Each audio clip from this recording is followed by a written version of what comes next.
कृपा करो हे पितृदेव, संतति पर बरसाओ ज्ञान।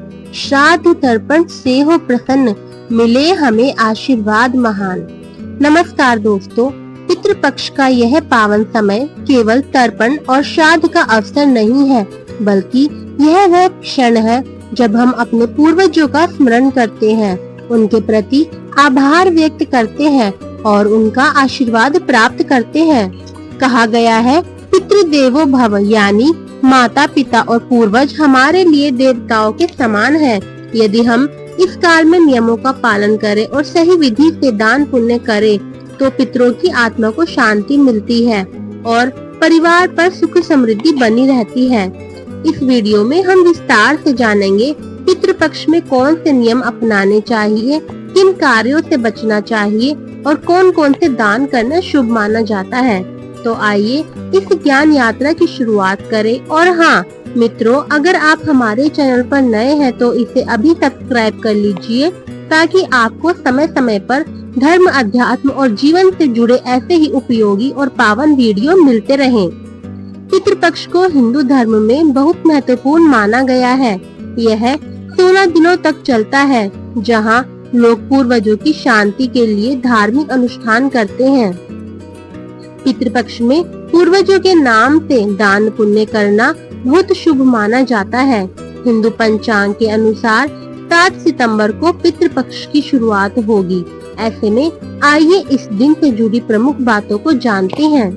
पितृपक्ष का समय बेहद खास माना गया है। यह पितरों को समर्पित है। ऐसा कहते हैं कि इस दौरान पितरों का तर्पण करने से उनकी आत्मा को शांति मिलती है और उनका आशीर्वाद परिवार पर बना रहता है। इस बार का पितृपक्ष बेहद खास रहने वाला है।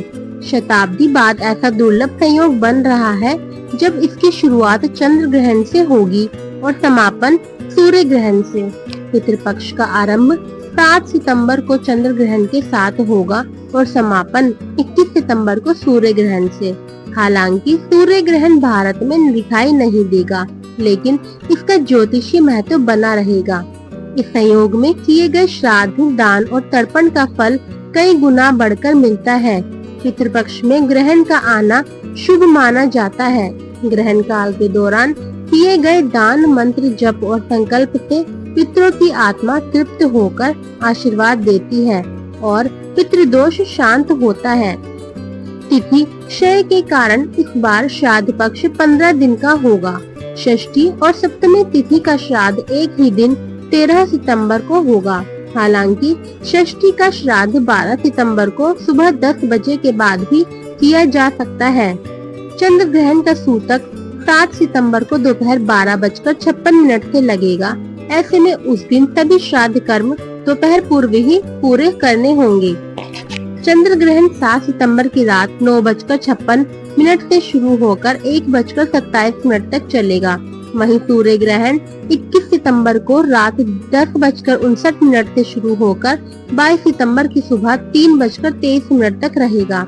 क्योंकि यह भारत में दिखाई नहीं देगा, इसलिए इसका सूतक प्रभावी मान्य नहीं होगा। गरुड़ पुराण में वर्णित है कि अश्विन माह के कृष्ण पक्ष की प्रतिपदा तिथि से लेकर सर्वपितृ अमावस्या तिथि तक पितृ धरती लोक पर वास करते हैं। इस दौरान पितरों का रोजाना तर्पण और पिंडदान किया जाता है। वहीं सर्वपितृ अमावस्या के दिन अंतिम तर्पण भी किया जाता है। अंतिम तर्पण किया जाता है। इस दिन पितृ पुनः अपने लोक लौट जाते हैं। पितृपक्ष के दौरान पितरों का तर्पण करने से व्यक्ति को सभी प्रकार के भौतिक कष्टों से मुक्ति मिलती है। साथ ही व्यक्ति पर पितरों की कृपा बरसती है। आइए अब जानते हैं पितृ तर्पण और श्राद्ध से जुड़े नियम। श्राद्ध हमेशा पितरों की मृत्यु तिथि पर ही किया जाता है। अगर आपको अपने पितरों की मृत्यु की तिथि याद ना हो तो सर्व पितृ अमावस्या पर श्राद्ध कर्म कर सकते हैं। श्राद्ध के दिन ब्राह्मणों को भोजन कराना और दान दक्षिणा देना बहुत महत्वपूर्ण माना जाता है। इससे पितरों की आत्मा को शांति मिलती है। पितृपक्ष में प्रतिदिन जल, तिल और कुशा से पितरों का तर्पण किया जाता है। तर्पण करते समय उनका नाम लेकर जल अर्पित किया जाता है। इस दौरान घर में सात्विक भोजन ही बनाना चाहिए और मांस, मदिरा व किसी भी तरह के तामसिक भोजन से बचना चाहिए। पितृपक्ष में जरूरतमंदों को अन्न, वस्त्र और अन्य आवश्यक चीजों का दान करना चाहिए। इससे पितरों की आत्मा को तृप्ति मिलती है। श्राद्ध कर्म किसी पवित्र स्थान जैसे गंगा घाट आदि पर करना अधिक फलदायी माना जाता है। पितृपक्ष के दौरान लोग अपने पूर्वजों की आत्मा की शांति और उनके प्रति सम्मान जाहिर करने के लिए विभिन्न तरह के धार्मिक अनुष्ठान का पालन करते हैं। यह समय पितरों का आशीर्वाद पाने के लिए खास होता है। ऐसे में आइए अब जानते हैं कि पितृपक्ष के दौरान हमें क्या करना चाहिए और किन बातों से बचना चाहिए। जिस तिथि पर आपके पूर्वज का निधन हुआ था उस दिन उनका श्राद्ध करें। श्राद्ध में पिंडदान, तर्पण और ब्राह्मण भोजन कराना जरूरी होता है। तर्पण में काले तिल, जौ और जल से पितरों को अर्घ दिया जाता है। यह क्रिया हर दिन करनी चाहिए। श्राद्ध के दिन ब्राह्मणों को भोजन कराना चाहिए। अगर ब्राह्मण उपलब्ध ना हो तो किसी जरूरतमंद व्यक्ति या गाय को भोजन करा सकते हैं। इस दौरान घर में सात्विक और पवित्र वातावरण बनाए रखें। साफ सफाई का विशेष ध्यान रखें। आइए जानते हैं हमें क्या नहीं करना चाहिए। पितृपक्ष में तामसिक भोजन, विशेष रूप से मांस और शराब का सेवन बिल्कुल नहीं करना चाहिए। इस दौरान विवाह, मुंडन, गृह प्रवेश और नए व्यवसाय की शुरुआत जैसे कोई भी शुभ काम नहीं करना चाहिए। कुछ मान्यताओं के अनुसार पितृपक्ष के 15 दिनों में बाल और नाखून नहीं काटने चाहिए।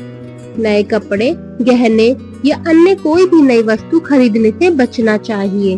भोजन में लहसुन और प्याज का उपयोग नहीं करना चाहिए। घर में शांति बनाए रखना चाहिए। किसी से भी बहस या झगड़े करने से बचना चाहिए। अगर आप भी पितरों की कृपा पाना चाहते हैं तो पितृपक्ष के दौरान नियमित रूप से तर्पण करें। साथ ही पितरों को अन्न और जल प्रदान करें। वहीं पितृपक्ष के दौरान इन चीजों का दान अवश्य करें।